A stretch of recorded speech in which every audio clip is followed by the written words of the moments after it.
Where to begin? Do you know that last Friday there was an in-ring segment with Sasha Banks and Bianca Belair, and the next day they began getting pulled from live events? Unforeseen circumstances, it was said.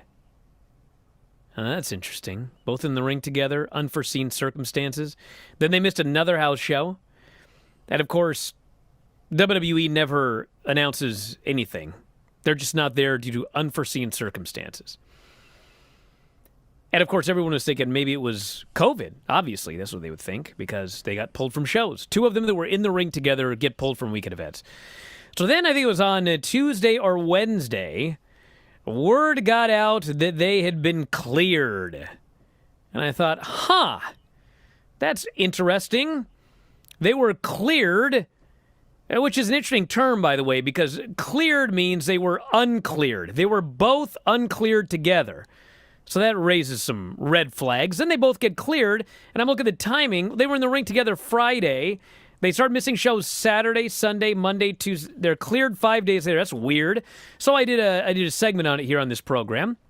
I talked about how interesting that was, and I made the comment that yes, if you are vaccinated, you can still get COVID. You can get a breakthrough infection. And usually, in most cases, unless you're old or immunocompromised, in most breakthrough cases, you have mild symptoms, and the infection clears your body quicker. So I thought, you know what? I mean, it's possible that they got a breakthrough infection, and, they ended up getting cleared 5 days later. They passed a test. But that's weird, I noted. Oh, man, did I get it. Man, did I get it on that one. Well, here we are. Friday comes, and word is that, well, it looks like actually maybe Sasha isn't going to be at the pay-per-view. And then the word was, well, we'll find out whether or not she shows up on the show tonight. We'll see what they end up doing. Well, she wasn't on the show. Bianca was on the show. They're still promoting the Sasha match at SummerSlam. They randomly have Bianca have a match with Carmella and a match with Zelina Vega. There's no explanation for why she has to wrestle twice on one show. She beats both of them. They're still promoting the Sasha Banks match for the next day. So the next day comes. And, the word is, it doesn't look like Sasha's going to be on the show, but there's no mention from WWE. So the show starts. And I'm watching this show. And it was actually doubly weird because Nakamura and Boogs start making their entrance, and Boogs is playing his song, and Nakamura's doing his entrance, and I'm like, what's this bloke coming to the ring? I didn't know this guy had a match. So I'm watching, he gets in the ring, and I'm waiting to hear who his opponent is, and all of a sudden they cut away for a video package for Sasha and Bianca. I was like, what? So they just did an entrance for Nakamura for no reason, for those of you wondering. There was no match. So they do this video package, and I'm watching this video package for Bianca Belair and Sasha Banks. I'm like, my God, I guess she is on the show. All that talk, and she's on the show after all. They play Bianca's music. Bianca comes down to the ring, and also the ring announcer goes, Sasha Banks is unable to compete tonight.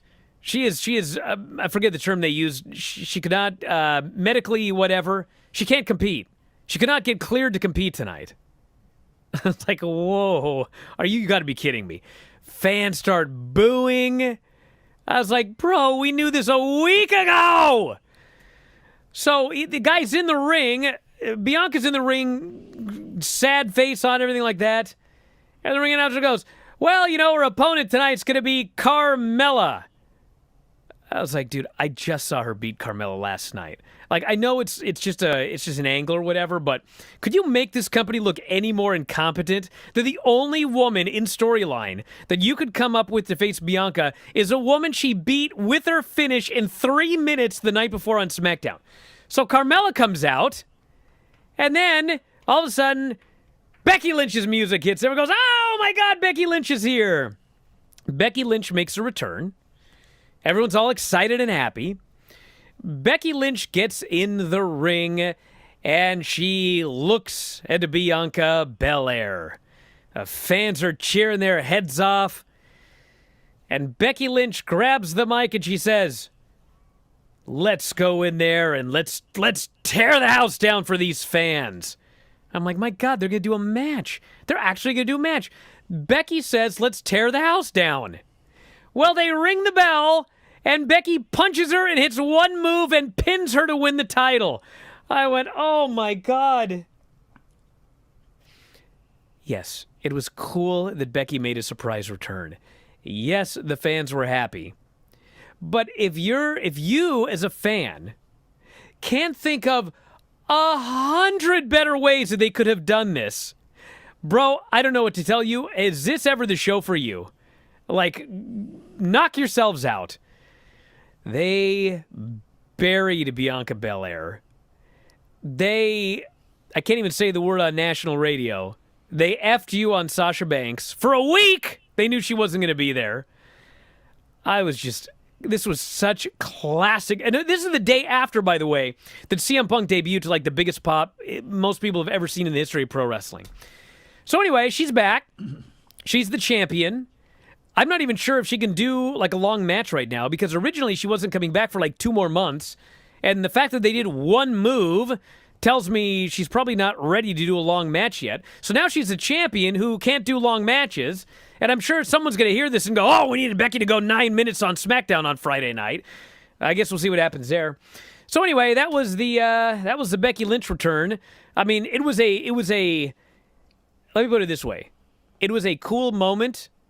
It could have been so much cooler, and they could have done it without screwing you, the fans, and Bianca Belair. But they didn't. This is what they came up with because it's WWE. What was it, SummerSlam 88, when Honky Tonk Man was the Intercontinental Champion and he was supposed to face, I think it was Brutus the Barber Beefcake, but then Beefcake got laid out and injured, so they had to have a replacement. And then the music hit of the Ultimate Warrior, and he came down and he demolished the Honky Tonk Man. You know why that worked, Brian? You know why that worked? Because the Honky Tonk Man was a hated heel. That's why that worked. You know who's not? Bianca Belair. And bottom line is, she has got a very strong, very passionate fan base, and they cut their nose off to spite their face with this one to get the pop on a night when you were already bringing back Brock Lesnar. Like, I didn't think they'd have the cojones to bring back Becky Lynch because you didn't have to. Save her for the fall season for TV purposes and draft purposes. Save her for something down the line. Save her for that. You have other people you can build up. You have a whole roster of people you don't use. Wait, especially because you're bringing back Brock. But they don't do that. Okay, fine. The way I would have brought her back, and I know everybody's got their own way of fantasy booking this, is just really simple. Why do the match on Friday when you knew this was coming for 8 days? Either build up something else, build up another match that people would still boo. They'd still feel disappointed. But you know what? You have to go to that crappy finish. Now they're really booing because Zelina Vega ran out and Carmella ran out, whatever it's going to be, whatever combination you had. And then Becky comes out and saves the day. What's wrong with that? And then you actually have her standing there with Bianca, who people are already holding on a pedestal, like a lot of people held Sasha on a pedestal, like people held Becky on the pedestal. And then you pull that out. May I say something? No, hold on. You pull that out and you take that away from them. And then you do the exact same thing to people that you did with Becky. But the problem is, I don't think that she's going to be able to respond in the same way that Becky did. And that bothers me. We'll see what happens here. But you had a way for them to stand together and have your biggest star in the company, men or women, arguably Becky Lynch, biggest star in the company, to stand there with somebody who, you know what, can use a little bit more. Why not have them be equals? Why did that have to happen? Ridiculous to me. Listen, do you guys know why Becky Lynch is the man? Do you know what started all of this? What started all of this was, ironically, a SummerSlam a couple of years ago where she was beloved by the fans and they wanted to see her win a match at SummerSlam, and the company screwed her in the eyes of the fans. And then, of course, you guys all remember what they tried to turn her heel, the fans, blah, blah, blah, blah, blah. But the point is, it was because she, in the eyes of the fans, was wronged at a SummerSlam. And now here we are at SummerSlam, and she goes in the ring with Bianca Belair, who ended up being wronged by Becky Lynch.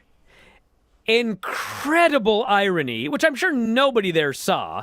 I mean, to them it was all, oh, we'll give them the big surprise of Becky, and we'll give her the championship, and everybody's going to cheer because they were surprised. Which, of course, with this audience, I'm sure, if you're a hardcore WWE fan, 90% of them are probably angry and typing something on Twitter about how I'm paid by AEW. But if you, as a fan of WWE, really sit down and think about what they did last night, you will realize that there were a million ways they could have done the same thing better without burying Bianca Belair and screwing you as a paying fan. Back in a moment, Observer Live.